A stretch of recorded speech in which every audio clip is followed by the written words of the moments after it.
So our nervous system has many different branches. The autonomic nervous system is the part of our nervous system, the branch that's responsible for involuntary responses. So that means it's very automatic, right? There's not much thought that goes into it. It's just very automatic to any cue of safety or danger, and that our neuroception picks up. And neuroception is the part of our nervous system. I see it as these little feelers that's always scanning inside my body, outside in the external environment, and then even in between our nervous systems. It's always like, even in this moment, it's scanning for cues of safety and danger. It brings that information to this autonomic nervous system that's responsible for fight or flight, or making me collapse, or moving me to a place of connection. As the neuroception feelers, as it sends the information to my autonomic nervous system, then that part of my nervous system is going to respond from three different states. Like if the cue is there's danger, my autonomic nervous system is going to mobilize me, right? Like that's where I fight or I flee. Or when the cues of danger is so overwhelming, it pushes me to that state where I feel completely overwhelmed, and I shut down, I collapse, right? And then there's this third state where I sense safety, and I can be engaged, I can be connected. Well, I think I just discovered that we have this autonomic nervous system that is constantly working. It's every moment, even as I'm sitting here and I'm talking to you, it is working, and it is navigating my world. And it's an autonomic nervous system, so its responses is very involuntary, like to threats of safety or danger. But I just never was aware of that. I didn't know that that thing existed inside of my body, my biology, and that it so plays such an important part in how I navigate my moment to moment. So just for me, gaining that understanding, and then learning that there are different things that I can do that can help regulate how my nervous system, my body, how it responds to different cues of safety and danger. And my body is always picking that up, like every moment, but that I can do things that can help regulate those very involuntary responses.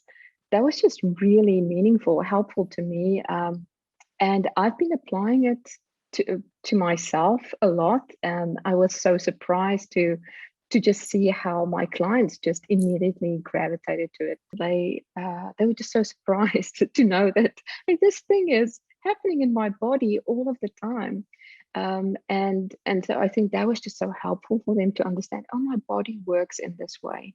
I think what also is helpful for them is it's that they start paying attention to that, and they start to get to know that part of their body much better, and their nervous system. And so what has been helpful, and something that they really gravitate to, is this personal profile map, where we, and this is based on the work of Deb Dana, but where we kind of just like really get to know, like, what does it feel like in each part of this nervous system? And I think like being able to describe that, to name that, has just been so helpful to clients. And it really helps them to slow down. I think what has also really been so eye-opening to clients is that they start realizing that I tell myself different stories in each of these states about how I see my world and what I believe about myself. Obviously, those aspects are very important to us, even here at RCS, where we know that we are so driven by the beliefs that we have about ourselves. So I think is something else that clients and myself that I gravitate to so much, even as I start to get to know my autonomic nervous system, is that there is just no judgment there because these are involuntary responses to these different cues of safety and danger. There's no shame. It's just how our body automatically responds. I think that really is so attractive to us in this work that we do. If we can remove the shame elements from the work, that in itself is so regulating to our clients, to ourselves as well. So yeah, I think that's such an important thing to realize, that there is just no judgment. What's also important, and this is what our clients discover as they work through their own personal profile map, is that each person's system looks so different. What triggers them is going to be different. What causes them to go into a state of mobilization is going to look different from the next person, and that might take another person to a state of overwhelm and collapse. And so that to me is just so beautiful, because it really helps us to get to know ourselves. So it helps me first to locate, where am I, right? What's happening there for me? And then once I can identify that, I can bring a little bit of perspective to it, right? And there's different tools and things like, there's so many different tools. I'll just name a few, like whether it is deep breathing, right? Like having like really slow exhales, or imagining just being with a safe person. It can be, for me, just if I'm in a state of collapse, just moving to, just starting to move a little bit, right? Like just mobilizing a little bit. That's how I start regulating. And when I talk about regulation, it's moving more towards safety and connection, because there I'm more clear-minded. The narrative, that is the stories that I'm telling myself when I feel safe and connected, when I'm in that part of my nervous system, sounds a lot different than the stories that I tell myself when I feel completely overwhelmed and I'm collapsed and shut down. So it's that idea when I talk about regulation, is just to get myself to a place where I can think more clearly, because I feel more connected and I feel more safe.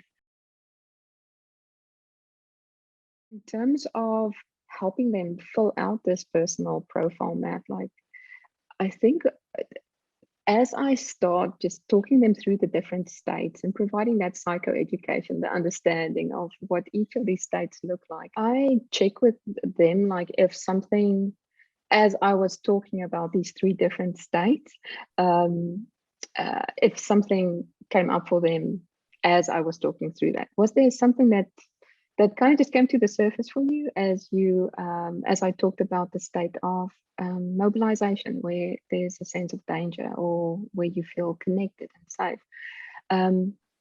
If nothing came up specifically for them, yes, I will go to like, is there anything that comes to mind when you think about having previously experienced a state of just mobilization, where you were either fighting or fleeing, or felt the urge to do that? And so yeah, then we connect back to some of those past experiences.